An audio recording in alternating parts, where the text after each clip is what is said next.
Nouvelle tentative d'assassinat contre Donald Trump. Que savons-nous?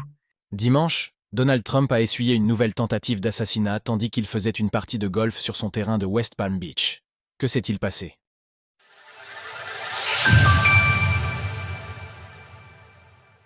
Donald Trump échappe à une deuxième tentative d'assassinat.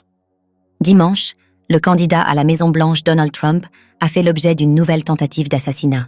Cette fois-ci, les événements se sont déroulés à son club de golf privé à West Palm Beach en Floride. Selon les premiers éléments, l'ancien président des États-Unis se trouvait au 5e trou pendant une partie avec l'investisseur immobilier Steve Witkoff, lorsque ceux-ci auraient entendu des « pop, pop, pop, pop », selon le présentateur de Fox News, Sean Hannity. Les services secrets se seraient alors jetés sur Donald Trump pour former une bulle de sécurité. Dans le même temps, un agent de sécurité de l'intéressé s'était justement rendu au trou suivant pour sécuriser la zone.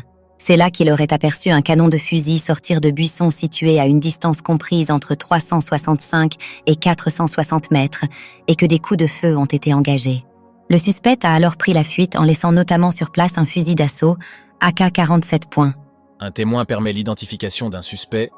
Sur place, le shérif a déclaré qu'un témoin ayant vu le suspect armé serait parvenu à prendre l'immatriculation de son véhicule en photo, une Nissan noire. Grâce à ces éléments, un nom a pu être mis sur le suspect, Ryan Wesley Ruth, un homme de 58 ans.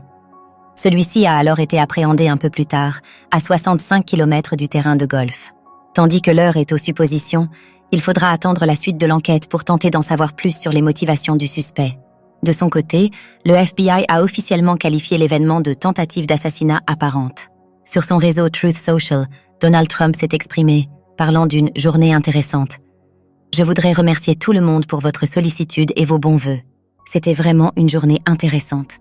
Plus important encore, je tiens à remercier les services secrets américains, le shérif Rick Bradshaw et son bureau de patriotes courageux et dévoués, ainsi que tous les services de police, pour le travail incroyable accompli aujourd'hui.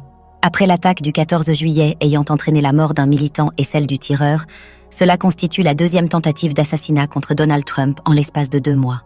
Sur Polymarket, Kamala Harris arrive en tête des paris pour la présidentielle avec 50% des voix, contre 49% pour son opposant.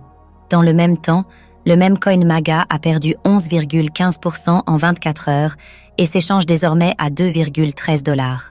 Retrouvez toutes les actualités crypto sur le site cryptost.fr.